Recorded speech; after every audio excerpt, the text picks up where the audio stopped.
নমস্কার, আমি ডক্টর বিশ্বরূপ ঘোষ। আজকে নিউক্লিয়ার হেলথ বাংলায় আপনাদের সাথে আছে আমাদের প্যানেলিস্ট ডক্টর উপল সেনগুপ্ত। তিনি senior consultant nephrology, Fortis hospital and kidney institute, কলকাতার। তো আজকে নমস্কার। উপল বাবুর কাছ থেকে আমরা অনেক কিছু তথ্য কিডনি সংক্রান্ত এই কোভিড-19 মহামারীতে অনেক রকম তথ্য আমরা জেনে নেব, যেটা আমাদের অনেকের ক্ষেত্রে সচেতনতা নিয়ে আসবে এবং অনেক কিছু না জানা তথ্য আপনাদের সামনে নিয়ে আসবে। তো আমরা এটা কিন্তু খুব জানি যে আজকে কোভিড-19 এই সংক্রমণটা সারা বিশ্বে প্রায় ৬৫ লক্ষ মানুষের কাছে পৌঁছে গেছে সারা বিশ্বে। সেখানে ভারতেও কিন্তু ২,১৬,০০০ ওপর সংক্রমণ হয়েছে। এবং এই সংক্রমণটা খুব ২-৩% বা ৩-৪% এরকম মানুষের ক্ষেত্রে সিভিয়ার কিছু প্রবলেম নিয়ে আসছে, যেমন লাং একটা ড্যামেজ নিয়ে আসছে। তো যত দিন গেছে, যত গবেষণা এসছে, যত স্টাডি হয়েছে, তখন দেখা গেছে যে শুধু রেসপিরেটরি প্রবলেমের ক্ষেত্রেই কিন্তু এটা এখন সীমাবদ্ধ নেই। এটা কিন্তু আরো অনেক কিছু ফাংশন, যেমন শারীরিক অর্গানিক ফাংশন, যেমন হার্ট ফাংশন, কিডনি ফাংশনের ক্ষেত্রেও কোভিড-19 একটা থাবা বসিয়েছে। তো আমরা প্রথমে জেনে নেব যে একটা সচেতনতামূলক কথা, যেটা আমাদের অনেকের কিডনি প্রবলেম আছে, আমাদের পরিবারের অনেকের মধ্যে কিডনির সমস্যা রয়েছে। সো তাদেরকে কি ধরনের বিশেষ সতর্কতামূলক মানে ব্যবস্থা আপনারা নিতে বলেন যে এই করোনা মহামারীর সময়? থ্যাংক ইউ বিশ্বরূপ বাবু। খুব অ্যাপ্রোপ্রিয়েট কোয়েশ্চেন। মানে কিডনির সমস্যা আজকাল ঘরে ঘরে, সেটা কম বেশি ছোট থেকে বড় সমস্যা, যেগুলো আমরা গ্রেডেশন করি লেভেল ক্লাস 1 থেকে ক্লাস 5 কিডনি ফেলিয়ার। তো যাদের কিডনির সমস্যা আছে তারা সাধারণত দুটো জিনিস ভাবতে হবে, যে কেন কিডনিটা খারাপ। বেশিরভাগ ক্ষেত্রে সুগার মানে ডায়াবেটিস তাদের বেশিরভাগই আছে। যাদের ডায়াবেটিস আছে এবং কিডনির রোগ আছে তাদের প্রতিরোধ শক্তি কম, ইমিউনিটি কম। তো তাদের করোনাতে আক্রান্ত হওয়ার সম্ভাবনা বেশি। যদি আক্রান্ত হয় তার সিভিয়ারিটিও বেশি হওয়ার সম্ভাবনা আছে। তো সেই কথা মাথায় রেখে ইভেন যাদের ডায়াবেটিস নেই, শুধু কিডনির রোগ আছে, যদি তাদের করোনা হয়, বিকজ তাদের ইমিউনিটিটা কম, যদি করোনা হয় সেক্ষেত্রে তাদের সিভিয়ারিটিটাও বেশি হওয়ার সম্ভাবনা, এবং যতটুকু কিডনি ফাংশন অবশিষ্ট ছিল সেটা করোনাতে সিভিয়ার ডিজিজ হলে সেই কিডনি ফাংশনটা নষ্ট হয়ে যাওয়ার সম্ভাবনা। তো এতগুলো ক্ষতির কথা মাথায় রেখে, তো কিডনি পেশেন্টদের, বিশেষ করে যারা ডায়ালিসিস নিচ্ছেন না, আমি শিওর আমরা ডায়ালিসিস পেশেন্টদের কথা পরে আলোচনা করব, যারা ডায়ালিসিস নিচ্ছেন না তারা বাড়ির থেকে না বেরোনোই ভালো। ডক্টরকে দেখানোটা রেগুলার বেসিসে করতে হবে। সেক্ষেত্রে আমি সহ অনেক ডক্টরই, স্পেসিফিক্যালি আমরা ভিডিও কনসালটেশন, টেলিকনসালটেশনের উপর জোর দিচ্ছি, যেখানে আমরা মানে ভিডিও মাধ্যমে দেখে, টেলিফোনের মাধ্যমে দেখে কথা বলে আপনার সমস্যাগুলো মোটামুটি সলভ করে দিতে পারছি। নট এনকারেজিং হসপিটালে আসার কথাটাকে এনকারেজ করছি না এখন। So that's a great suggestions basically. কারণ অনেক সময় সোশ্যাল ডিস্টেন্স মেনটেন করা সম্ভব হয় না, অনেক সময় চেম্বারে ভিড় থাকে।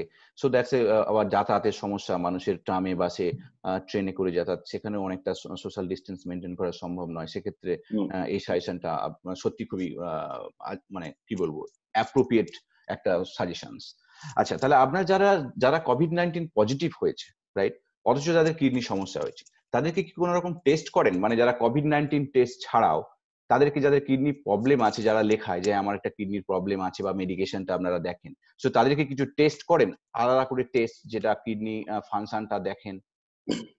না, যে কোনো কোভিড পেশেন্ট যারা হসপিটালে ভর্তি হচ্ছেন তারা বেশিরভাগ ক্ষেত্রেই কিছু সিমটম নিয়ে ভর্তি হচ্ছেন। তাদের মধ্যে কিছু পেশেন্টের সাধারণ হালকা সিমটম, যেমন জ্বর, সর্দি, কাশি ইত্যাদি নিয়ে ভর্তি হচ্ছেন। কিছু পেশেন্ট সারি নিয়ে ভর্তি হচ্ছেন, সিভিয়ার অ্যাকিউট রেসপিরেটরি ইলনেস। তাদের ওই লাংসটাই মেন ইনভলভ হচ্ছে। অবশ্যই যাদের কিডনির রোগ আছে তাদের ওই সারি হওয়ার সঙ্গে সঙ্গে ক্রিয়েটিনিন, যেটা আমরা মাপি, কিডনির ফাংশন যে ক্রিয়েটিনিন দিয়ে মাপি, ক্রিয়েটিনিন কিন্তু বেড়ে যাচ্ছে এই সারি হওয়ার সঙ্গে সঙ্গে, কোভিড হওয়ার সঙ্গে সঙ্গে। তো এমন অনেক পেশেন্ট যারা কিডনি রোগের মধ্যবর্তী পর্যায়ে ছিলেন, মানে স্টেজ 3 বা স্টেজ 4 ছিলেন, তারা স্টেজ 5 চলে যাচ্ছেন। সুতরাং আমাদের রেগুলার বেসিসে কিডনি ফাংশন মানে ক্রিয়েটিনিন দেখে জাজ করতে হচ্ছে যে কিডনি ফাংশনটা এই করোনার সাথে সাথে আরো খারাপ হয়ে যাচ্ছে কিনা, তার স্পেশাল কোনো কিডনি ট্রিটমেন্ট লাগবে কিনা। ওভারঅল পুরো চিকিৎসাটাই অবজারভেশন অ্যান্ড সাপোর্টিভ। আচ্ছা, যেমন অনেক ক্ষেত্রে এই যারা সিভিয়ারলি পেশেন্ট, সো তাদের ক্ষেত্রে তো লাং একটা বিশাল ফ্যাক্টর, মানে নিউমোনিয়া লাইক সিমটম নিয়ে আসছে, পরে রেসপিরেটরি প্রবলেম আসছে, রাইট? সো সেখানে তো অক্সিজেনের একটা শর্টেজ, ব্লাডে অক্সিজেনের শর্টেজ দেখা যায়। তো সেক্ষেত্রে আপনাদের কিডনিতেও তো অক্সিজেন, মানে ব্লাডে অক্সিজেনের অভাব দিতে পারে, তো সেটা কি কোনো রকম কিডনি ড্যামেজ করে অ্যাডিশনাল? ডেফিনেটলি হ্যাঁ নিশ্চয়ই, কি সব সব অর্গানই যা নিউট্রিশন খাওয়ার এবং অক্সিজেন, সেটা প্রত্যেকটা অর্গানের ক্ষেত্রে ভাইটাল। যেমন লাংস, তেমন ব্রেন, তেমন হার্ট, তেমন কিডনি। কিডনির খুব বেশি পরিমাণে অক্সিজেন ব্লাড লাগে, কিডনির মেটাবলিজম খুব বেশি। তো যখন শরীরে অক্সিজেনের অভাব হচ্ছে, তার সঙ্গে সিভিয়ার করোনাতে যখন একটা সেপ্টিসিমিয়ার মতো ইলনেস আছে, সঙ্গে সঙ্গেই কিডনির ফাংশন কিন্তু খুব দ্রুত হারে কমে যাচ্ছে এর এফেক্টে। এর স্পেসিফিক কোনো চিকিৎসা নেই এটাকে যে অক্সিজেন কিডনির মধ্যে দিয়ে বাড়িয়ে দেওয়া। আমরা ফুসফুসের মধ্যে অক্সিজেন পরিমাণটা বাড়িয়ে, সে বাইরে থেকে অক্সিজেন দিয়ে হোক, নন ইনভেসিভ ভেন্টিলেশন দিয়ে হোক, যে পেশেন্টের ভেন্টিলেশন লাগছে তাকে ভেন্টিলেশন দিয়ে হোক, ওভারঅল পরিস্থিতিটাকে ইমপ্রুভ করলে, বডিতে যদি অক্সিজেনের পরিমাণ বাড়াতে পারি, ব্লাড প্রেশার যাদের কম থাকছে, শক থাকছে যাদের, সেই শকটাকে যদি আমরা কারেক্ট করতে পারি, তার সঙ্গে সঙ্গে কিডনিতেও আমরা অক্সিজেনের পরিমাণ, নিউট্রিয়েন্টস, ব্লাড, এই ফ্লো গুলো বাড়িয়ে দিতে পারবো।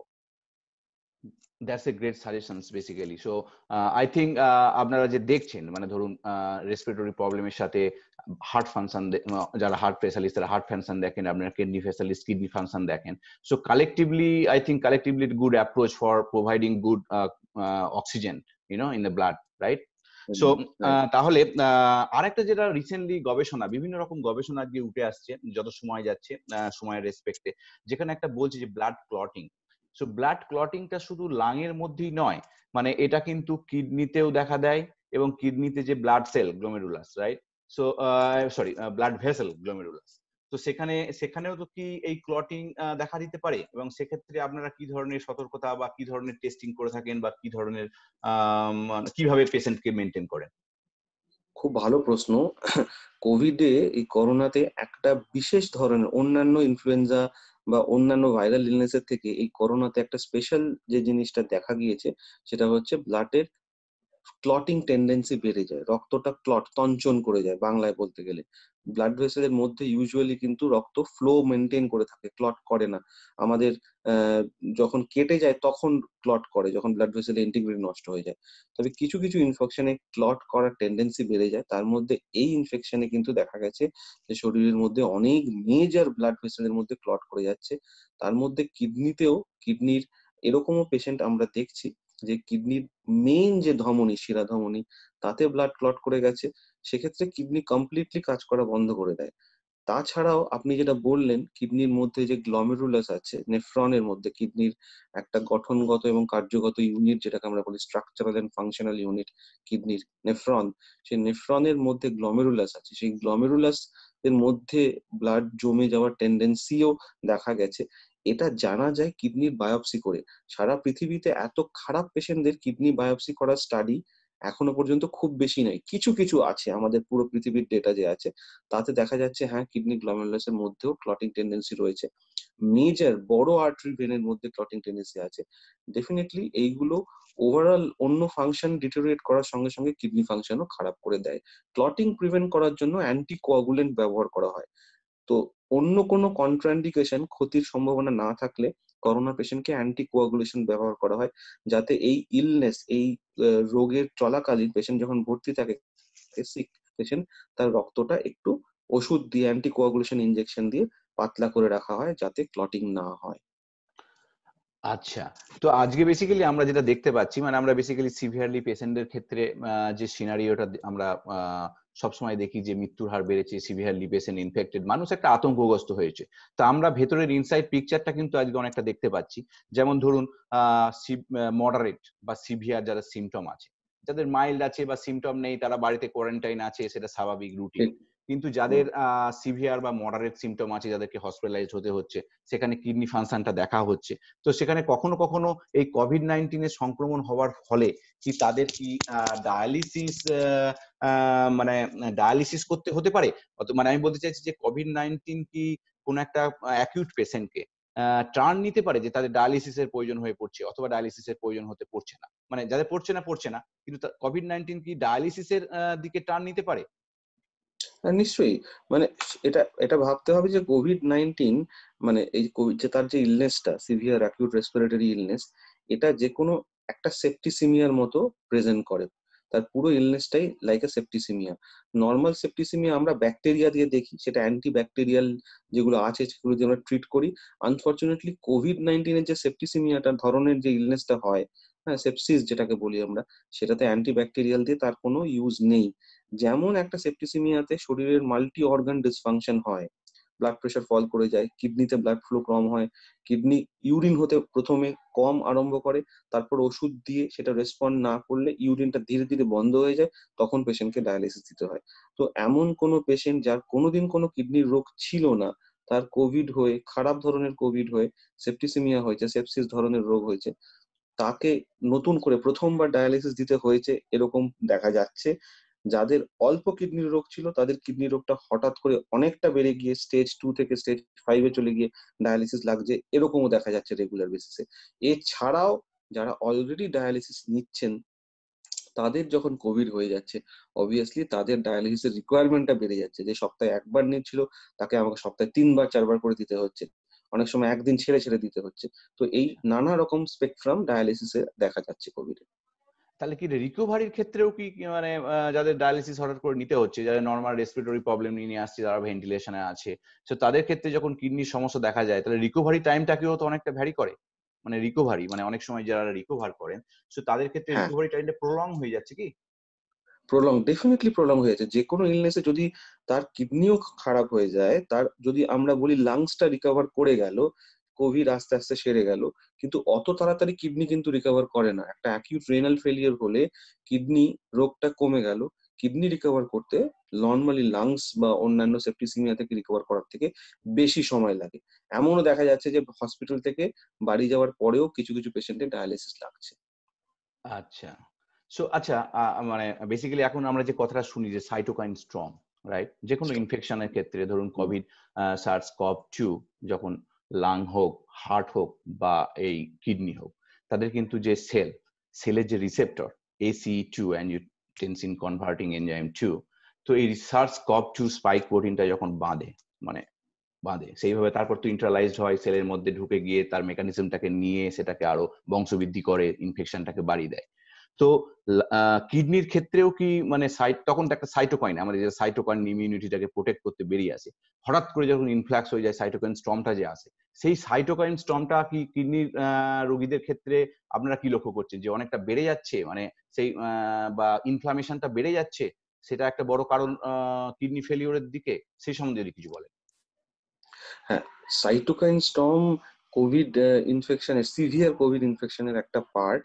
তো সাইটোকাইন স্টর্ম শরীরের সমস্ত, নর্মালি আমাদের এটা জানতে হবে আমাদের শ্রোতা বন্ধুদের, যে সাইটোকাইন আমাদের শরীরে একটা protective element, inflammation, defence against microbes, defence against foreign particles, এই সাইটোকাইনটা বডি থেকে বেরোয়।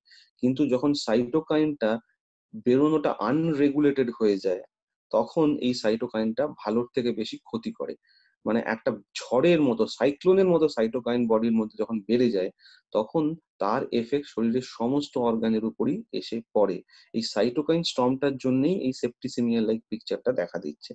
এই সাইটোকাইন স্টর্মটা প্রিভেন্ট করার জন্য আলাদা করে, কিডনিতে আলাদা করে প্রিভেন্ট করার জন্য কিছু নেই। হোল বডিতে যে সাইটোকাইন স্টর্ম প্রিভেন্ট করার জন্য কিছু কিছু একটা দুটো ওষুধ ব্যবহার করা হয় যখন সাইটোকাইনটা খুব পরিমাণে বেড়ে যায়। তাতে যে যার কিডনি খারাপ হয়েছে সেই ওষুধ দেওয়ার সঙ্গে সঙ্গে যে সাইটোকাইন স্টর্ম সঙ্গে সঙ্গে কমে গেল, কিডনি ঠিক হয়ে গেল, এমন ব্যাপার নয়। একবার মনে রাখতে হবে যে কিডনি কাজ করা বন্ধ করে দিলে, সেটা সাইটোকাইন স্টর্মের জন্যই হোক, অথবা ব্লাড প্রেশার ফল করার জন্যই হোক, অথবা অক্সিজেনের পরিমাণ বডিতে কম থাকার জন্যই হোক, কিডনি একবার কাজ করা বন্ধ করে দিলে 4 to 6 উইকস এর আগে ইউজুয়ালি রিকভারি হয় না। আচ্ছা, আপনারা কি কোনো টেস্ট করেন ব্লাড এই সাইটোকাইন স্টর্মটা মেজার করার জন্য? হ্যাঁ, ইন্টারলিউকিন 6 দেখা হয়। ইন্টারলিউকিন 6 বলে যে মলিকিউলটা আছে, এটা one of the cytokine. Cytokines.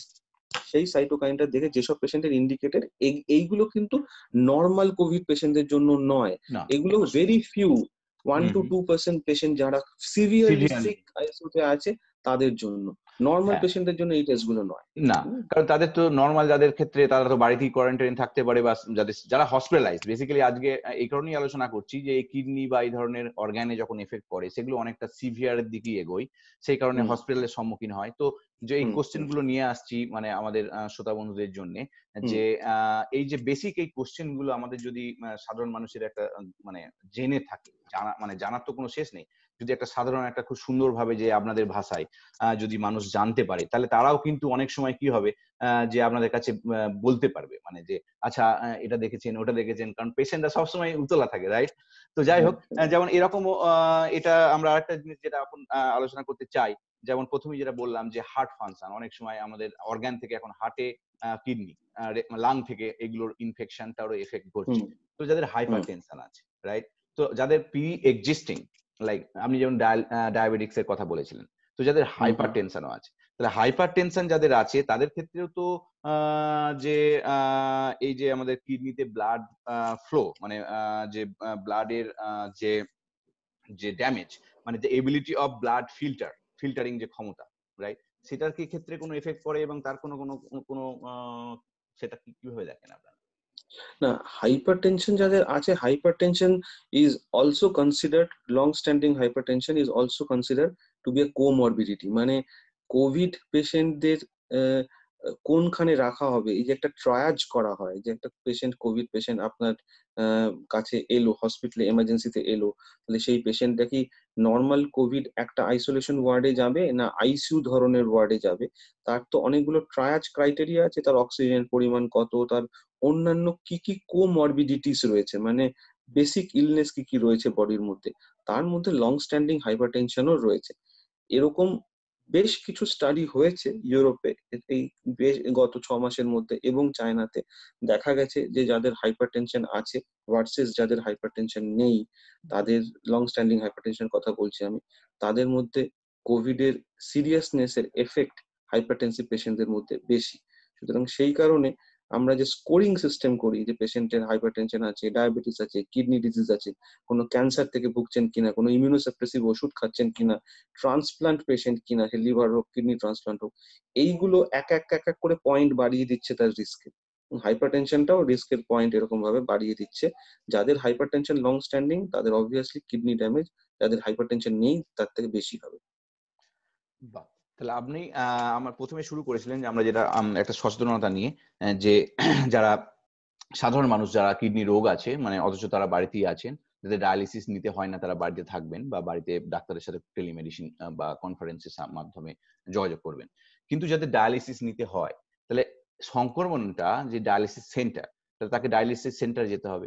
তো সেখান থেকে ডায়ালিসিস সেন্টার থেকে কি কোনো রকম সংক্রমণ ছড়াচ্ছে, এরকম আপনাদের মানে কোনো রকম বার্তা দিতে চান, বা সেটা কতটা সেফ?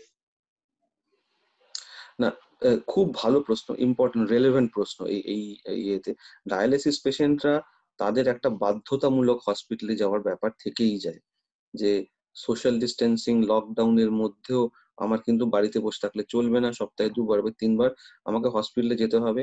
ডায়ালিসিস সেন্টার এমন অনেকগুলো হসপিটালেও আছে যেখানে কোভিড পেশেন্টও আছে। তো হুম। সেক্ষেত্রে দুরকম, দুদিক থেকে প্রোটেকশন। একটা হচ্ছে পেশেন্টকে এডুকেট করা, এডুকেশনাল মেটেরিয়াল দেওয়া, তাদের সঙ্গে বসে বোঝানো প্রিকশনটা কোথা থেকে আসছে, পার্সোনাল প্রিকশন, আর হসপিটাল বা ডাক্তাররা পেশেন্টের জন্য কিরকম ভাবছেন। তো প্রথমে ডাক্তারদের বা হসপিটালের কথা বলি, যাতে পেশেন্ট, এমন কোনো ডায়ালিসিস আপনি জানেন একসঙ্গে 8 জন, 10 জন, 12 জন, 20 জন পেশেন্ট ডায়ালিসিস নিচ্ছে, তো ইটস এ ক্লোজ ক্লাস্টার, মানে অনেকজন পেশেন্টের ক্লাস্টারিং হয়েছে। তো যে কোনো রেসপিরেটরি ইনফেকশন, কারুর যদি এর মধ্যে কোভিড থাকে, এই ক্লাস্টারে দ্রুত ছড়িয়ে পড়ার সম্ভাবনা, এক্সট্রা প্রিকশন সেই জন্য নেওয়া। সেই জন্যই টেম্পারেচার স্ক্রিনিং করে, সিমটমের স্ক্রিনিং করে পেশেন্টকে ডায়ালিসিস রুমে ঢোকানো হয়। পেশেন্টকে নিজের মিনিমাম পার্সোনাল প্রোটেক্টিভ ইকুইপমেন্টস পড়তে হয়, যার মধ্যে মাস্ক তো কম্পালসারি, হ্যান্ড ওয়াশিংটা বারবার বলা হয়, তাকে স্যানিটাইজার দেওয়া হয়।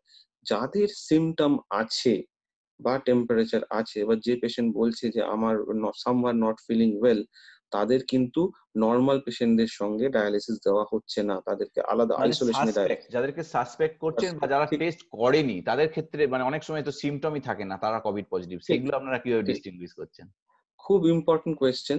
এখনকার দিনে অনেক পেশেন্টের সিমটমই থাকছে না, ডায়ালিসিস করতে আসছে, তো এখনো পর্যন্ত এরকম কোনো গাইডলাইন নেই যে ডায়ালিসিসে প্রত্যেকটা পেশেন্টকে রেগুলার বেসিসে টেস্ট করা হবে, কারণ তার একটা ইকোনমিক ডিসঅ্যাডভান্টেজ খরচ আছে। আছে। টেস্ট খরচ আছে। আপনি এক সপ্তাহ টেস্ট করালেন, সে তো বাইরে গিয়ে আবার পরের সপ্তাহে পজিটিভ হয়ে যেতে পারেন। একদম। সুতরাং স্টিল নাও যেহেতু অ্যাসিমটোম্যাটিক পেশেন্টের সংখ্যাই বেশি, still now we are relying on temperature, we are relying on symptoms, এবং কখনো কখনো পেশেন্টদের রেগুলার বেসিসে এক্সরে করানো হচ্ছে, চেস্ট এক্সরেতে যদি কোনো সমস্যা থাকে। আর স্যাচুরেশন সিমটম না থাকলেও একটা খুব ইম্পর্টেন্ট কথা এই কোভিড এর সময় চলে এসছে, সেটা হচ্ছে হ্যাপি হাইপক্সিয়া। মানে শরীরে রক্তে অক্সিজেনের পরিমাণ খুব কম, অথচ পেশেন্টের কোনো সিমটম নেই, সে হাসি মুখে বসে আছে, কথাটাকে বলে হ্যাপি হাইপক্সিয়া। তো আচ্ছা। হ্যাপি হাইপক্সিয়া এই কোভিড এর সময় খুব দেখা যাচ্ছে। সুতরাং রেগুলার বেসিসে পেশেন্ট যখন ঢুকছে ডায়ালিসিস ইউনিটে, তার টেম্পারেচারের সঙ্গে সঙ্গে স্যাচুরেশনও চেক করা হচ্ছে, অক্সিজেন স্যাচুরেশন চেক করা যাচ্ছে। এরকম অনেক সময় দেখা যাচ্ছে কোনো সিমটম নেই, স্যাচুরেশন 90 জায়গায় 70। তো এইখানে ধাপে ধাপে ধাপে ধাপে পেশেন্ট ধরা পড়ছে। তবে যদি অ্যাসিমটোম্যাটিক ইনফেকশনের সংখ্যা খুব অতিরিক্ত পরিমাণে বেড়ে যায়, এখনো পর্যন্ত আমার যে ডায়ালিসিস ইউনিট গুলো আছে সেখানে সংক্রমণ হয়নি, কোনো বেশিরভাগ ক্ষেত্রেই হয়নি সংক্রমণ। তবে অ্যাসিমটোম্যাটিক পেশেন্টের সংখ্যা বেড়ে গেলে সেই সংক্রমণ কমপ্লিটলি প্রোটেক্ট করা যাবে সেটা বলা যায় না। একটাই আশার বিষয় যে অ্যাসিমটোম্যাটিক ইনফেকশন যাদের, তাদের শরীরে ভাইরাল লোডটা ইউজুয়ালি কম। হুম হুম। যদি সেখান থেকে ইনফেকশন হয়, তাহলে একটা আশার কথা যে অতটা সিভিয়ার ইনফেকশন নাও হতে পারে, বাট স্টিল ডায়ালিসিস পেশেন্টরা ইমিউনো সাপ্রেসড, এটা মনে রাখতে হবে যে অল্প ভাইরাল লোডেও সিভিয়ার ডিজিজ হয়ে যেতে পারে।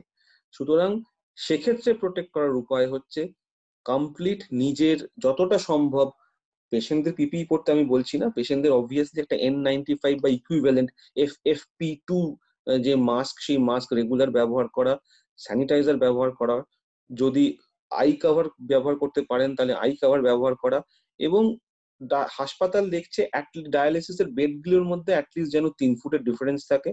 হসপিটাল যারা health care worker, doctor, nurse, dialysis technician, যারা ডায়ালিসিস রুমে রয়েছে, যাদের মাল্টিপল পেশেন্টের সঙ্গে এক্সপোজার রয়েছে, তারা সবাই পিপিই পরে কাজ করছেন। সুতরাং তাদের থেকে ইনফেকশনটা ছড়াবার সম্ভাবনা নেই। এই বাহ! তাহলে আরেকটা প্রশ্ন আছে, সেটা হচ্ছে যারা করোনা পজিটিভ, তাদের ক্ষেত্রে কি করে তারা কি ফোন করে আসবে বা আপনাদের আগে জানিয়ে আসবে বা কিভাবে, মানে যারা করোনা পজিটিভ হয়েছে তাদের ডায়ালিসিসের প্রয়োজন হলে তারা কিভাবে যোগাযোগ করবে, বা মানে যে কোনো ডায়ালিসিস সেন্টারে, তো আপনারা কি তাদের জন্য আলাদা কোনো ব্যবস্থা করেছেন যে না ডাইরেক্টলি শিওর, রাইট। তো করোনা পজিটিভ ডায়ালিসিস পেশেন্ট হয়, তারা কোনো ডায়ালিসিস সেন্টারে অলরেডি ডায়ালিসিস নিচ্ছিলেন, তো তারা হয়তো করোনা পজিটিভ হয়েছে। এটা হসপিটাল টু হসপিটাল ডিপেন্ড করছে। অনেক ক্ষেত্রে যারা করোনা পজিটিভ, সেক্ষেত্রে হসপিটাল বা ছোট ডায়ালিসিস সেন্টার অনেক জায়গায় রয়েছে, রিমোট এরিয়াতে। আমাদের ইন্ডিয়া বা বাংলাদেশ ধরুন, রিমোট জায়গাতে অনেক ছোট ছোট ডায়ালিসিস সেন্টার রয়েছে, তাদের অত আইসোলেশন করার ফেসিলিটি নেই। নেই? অনেক সময় তারা বড় হসপিটালে পাঠিয়ে দিচ্ছেন, সেই পেশেন্ট গুলোকে আমরা আইসোলেশনে রেখে, আইসোলেশনে আলাদা শুধু কোভিড পেশেন্টদের ডায়ালিসিস করা হয়, এরকম আচ্ছা। ব্যবস্থা রয়েছে বেশিরভাগ বড় হসপিটালে। এটা একটা ভালো মানে স্ট্র্যাটেজিক প্ল্যান হ্যাঁ, বেসিক্যালি, যাতে হ্যাঁ, করে পজিটিভ আর নেগেটিভ না মিশে যায়। একদম তাই, একদম তাই। তাহলে আমরা আজকে অনেকগুলো টপিকের উপর আলোচনা করলাম, বেসিক্যালি মোস্টলি সিভিয়ার, যারা সিভিয়ারলি এফেক্টেড হয়েছেন এবং তাদের ক্ষেত্রে কি ধরনের সচেতনতা বা কি ধরনের ইনফরমেশন জানা দরকার সে ধরনের আলোচনা করলাম। এবার যদি আপনি একটা কাইন্ডলি টোটাল ওভারঅল একটা পিকচার শ্রোতাদের দেন, যে kidney related and COVID-19 related একটা সচেতনতামূলক বার্তা যদি দেন, তাহলে আমরা অনেক কিছু জানতে পারি আপনার কাছ থেকে। হ্যাঁ, মানে শ্রোতা যারা শুনছেন, শ্রোতা বন্ধুরা, তাদের মোস্ট ইম্পর্টেন্ট ব্যাপার যেটা, সেটা হচ্ছে যে কোভিড-19 কিন্তু ইনফেকশন এখন শর্টলি, কুইকলি চলে যাওয়ার মতো নয়। এটার সঙ্গে অভ্যস্ত হয়ে যেতে হবে। নিজেকে প্রোটেক্ট করাটা অভ্যস্ত হয়ে যেতে পারে। আমি যখন মানে ভারতের বাইরে অন্যান্য দেশে, বিশেষ করে আমি জাপানের কথা বলবো, কোরিয়ার কথা বলবো, সাউথ কোরিয়ার কথা বলবো, যখন আমি গেছি কোভিড হওয়ার অনেক আগে, 4-5 বছর আগে, তখন থেকেই আমরা দেখেছি যে পাবলিক ট্রান্সপোর্টে ওনারা মাস্ক ব্যবহার করতেন। মাস্কের ভেন্ডিং মেশিন রয়েছে, মেট্রো স্টেশনে মাস্ক নিয়ে মাস্ক ব্যবহার করতেন। নিজেকে প্রোটেক্ট করাটা ভীষণ ইম্পর্টেন্ট। খেয়াল রাখুন যে আমার মিউকাস মেমব্রেন গুলো, মানে মুখের চারপাশের অংশগুলো, মুখ, নাক, চোখ, এইগুলো হচ্ছে মিউকাস মেমব্রেন, এগুলো হচ্ছে পয়েন্ট অফ এন্ট্রি কোভিড এর। এইগুলোকে আমাকে প্রোটেক্ট করে রাখতে হবে। আপনাকে ধরে নিতে হবে আপনার পাশে যেজন তিনি অ্যাসিম্পটোম্যাটিক ইনফেকশনের ক্যারিয়ার হতেও পারেন। সেই বুঝে আপনাকে ডিস্টেন্সিং মেনটেন করতে হবে, নিজেকে প্রোটেক্ট করতে হবে। রেগুলার বেসিসে হ্যান্ড ওয়াশিং করতে হবে, স্যানিটাইজার হোক, সাবান দিয়ে, তাতে ড্রপলেট ইনফেকশনের টেন্ডেন্সি গুলো থেকে যায়। এই বেসিক যে জিনিসগুলো আছে সেইগুলো যদি ফলো করে চলা যায়, ইনফেকশন অনেকাংশে প্রিভেন্ট করা যায়। লকডাউন কমপ্লিট এখন আর নেই, বাড়িতে বসে কমপ্লিটলি থাকার সুরক্ষা নেই, আমাদের কাজে বেরোতেই হবে। ডাক্তারদের ছেড়ে দিন, বাকি লোকেদের বেরোতে হবে। এই প্রোটেকশন মাথায় রাখবেন যে আমাকে মুখমণ্ডলটা কিন্তু প্রোটেক্টেড রাখতে হবে। হাতে আমি কোভিড পজিটিভ কাউকে ধরলাম আমি না জেনে, সেই হাতটা যেন মুখে না লাগে। যতটা সম্ভব মুখে টাচ অ্যাভয়েড করতে হবে, এবং মুখে টাচ করার জন্য যদি হয় হাত ভালো করে বারবার ধুয়ে নিতে হবে যাতে কোভিড মরে যায়। আর সমস্ত গার্মেন্টস যেগুলো পরে বাইরে যাচ্ছেন, বাড়িতে ঢুকে আগেই বাথরুমে গিয়ে ওগুলো কেচে নিন। ওয়াশিং মেশিন থাকলে ওয়াশিং মেশিনের ডিটারজেন্ট হট ওয়াটার দিয়ে রিন্স করে কেচে নিন। ওয়াশিং মেশিন না থাকলে বালতিতে গরম জলে ডিটারজেন্ট দিয়ে অ্যাটলিস্ট 1 ঘন্টা 2 ঘন্টা ভিজিয়ে রেখে সেটাকে কেচে পরের দিন রোদে মেলে দিন, কোভিড ওর মধ্যে থাকবে না। This is the way of life we should get use to. এখন সহজে কোভিড আমাদের থেকে চলে যাবে না, ধীরে ধীরে ধীরে যাবে। যত আমরা এই লাইফস্টাইলে অভ্যস্ত হয়ে যেতে পারবো, তত আমরা নিজেদের এবং নিজের ফ্যামিলিকে প্রোটেক্ট করতে পারবো। সেটা কিডনি পেশেন্টই হোক আর নাই হন, এই জিনিসগুলো মাথায় রাখতে হবে। ধন্যবাদ উৎপল বাবু, আপনার কাছ থেকে আজকে আমরা অনেক কিছু তথ্য জানলাম, যেটা আমাদের সাধারণ দর্শকদের, সাধারণ মানুষের কাছে একটা বিশেষ বার্তা নিয়ে যাবে, সচেতনতা নিয়ে আসবে। তাই ভবিষ্যতে আবার আপনাদের কাছে ফিরে আসবো নিউক্লিয়ার হেলথে নতুন নতুন তথ্য নিয়ে। তাই চোখ রাখুন নিউক্লিয়ার হেলথ বাংলা। নমস্কার। নমস্কার।